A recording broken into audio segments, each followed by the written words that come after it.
திராவிட தலைமுறை நேயர்களுக்கு வணக்கம். மலைகளின் அரசு என்று அழைக்கப்படும் நீலகிரியில் இயற்கை வளங்கள் அழிக்கப்பட்டு பசுமையாக இருந்த மலைகள் இன்று கான்கிரீட் மலைகளாக மாறிக்கொண்டு வருகிறது.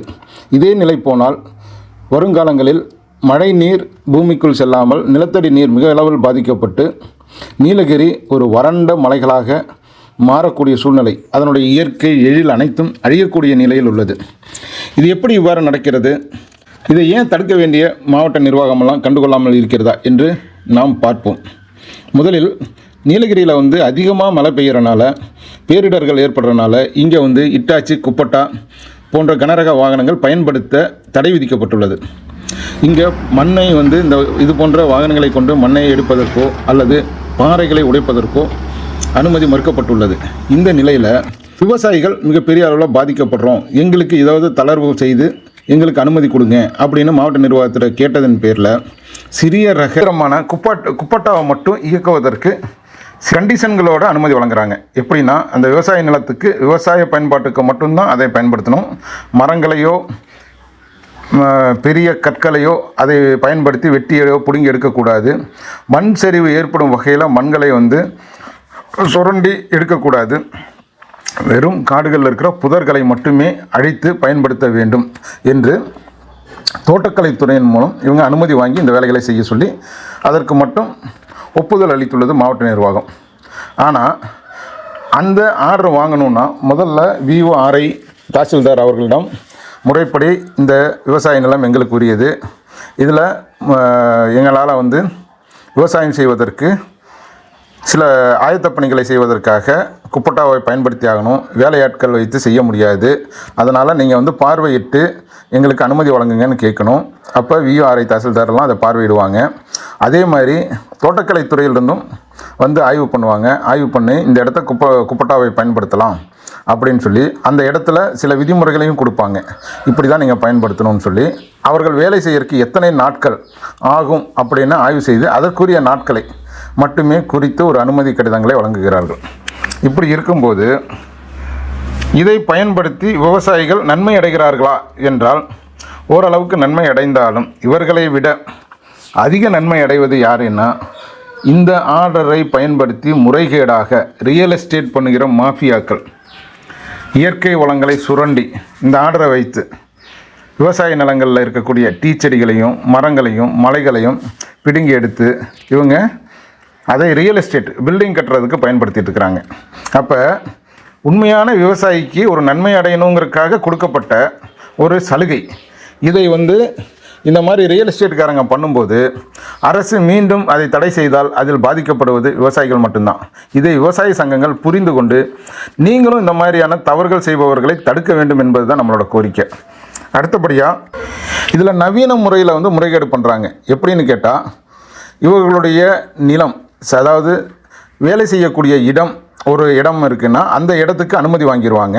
அனுமதி வாங்கிட்டு அந்த அனுமதி சீட்டை வச்சு வேறு ஒரு நிலத்தை சமன் செய்வதும், இவர்களுக்கு தேவையான நிலத்தில் அந்த இடத்துக்கு அனுமதி கொடுக்க முடியாது என்று தெரிந்து வேறு ஒரு இடத்தில் வாங்கப்பட்ட அனுமதியை வைத்துக்கொண்டு இந்த இடத்தில் வேலைகளை செய்கிறார்கள். அப்படி வேலை செய்வது தடுக்க வேண்டிய பொறுப்பு அந்த ஏரியாவில் இருக்கக்கூடிய கிராம நிர்வாக அலுவலருக்கும் தோட்டக்கலைத்துறையில் இருக்கிற உதவி அலுவலர்களுக்குமே உரியது. ஏன்னா அவங்க 2 பேரும் தான் ஆர்டர் கொடுக்கும்போது பார்க்குறாங்க. ஆனால் இந்த விஷயங்களை இவர்கள் செய்ய தவறுவதனால் அதற்கான காரணங்கள் என்னங்கிறத அவங்க தான் பதில் சொல்லணும். இது மிகப்பெரிய அளவில் முறைகேடுக்கு வழிவகுக்குதுங்கிறது தான் நம்மளுடைய கோரிக்கையாக உள்ளது. உதாரணமாக AK ராமன் அணிக்குறை அவர் என்ன பண்ணுறாருன்னா, கடந்த 18, 19, 20, 21 11வது மாதம் சர்வே எண் 119/1A 304/2A 236/6 தூநேரி கிராமம் 4 நாட்களுக்கு மட்டும் எங்களுடைய காடுகளை தூய்மை பணி செய்ய, எங்களுக்கு விவசாய பணி செய்வதற்காக குப்பட்டா அனுமதி வேணும்னு சொல்லி இவர் அப்ளை பண்ணுறாரு. முறைப்படி எல்லாம் விசாரிக்கிறாங்க. விசாரித்து ஆய்வு பண்ணி தோட்டக்கலைத்துறை இயக்குனர் மூலம் அனுமதி வழங்கப்படுகிறது. வழங்கப்பட்ட அனுமதி இந்த மேற்கண்ட சர்வே எண்களில். ஆனால் செய்யப்பட்ட வேலைகள் என்னவோ, அனுமதி வாங்கப்பட்ட இடத்திலிருந்து 1 கிலோமீட்டர் தொலைவில் உள்ள சர்வே எண் 236/6 அணிக்குறை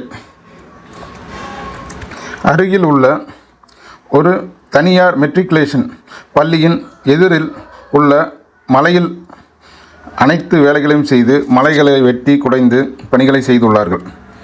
அவர்கள் முறையான பணி அந்த இடத்தில் தான் செய்வது என்றால், விவசாய பணிக்கு தான் அந்த வேலை நடக்கிறது என்றால் அந்த சர்வே எண்ணிலேயே இவர்கள் அனுமதி பெற்றிருக்கலாம். ஆனால் அந்த இடத்தில் அந்த மலையின் அடிவாரத்தில் ஓடை செல்கிறது. அந்த ஓடையில் நீர்வழித்தடம், அந்த நீர்வழித்தடத்தில் அணிக்குறை மக்கள் அனைவரும் குடிப்பதற்கான நீர் ஆதாரம் அதில் தான் இருக்குது. அந்த இடத்தை சுத்தப்படுத்தி அந்த இடத்தில் உள்ள புதர்களெல்லாம் இவர்கள் அகற்றி அதையெல்லாம் இவர்களுடைய பொது பயன்பாட்டிற்கு கொண்டு வரும் பொழுது அந்த இடம் கண்டிப்பாக நீரோடையில் உள்ள நீர் அனைத்தும் வற்றி போய் குடித நீர் பிரச்சனை உருவாகும் நிலை உள்ளது.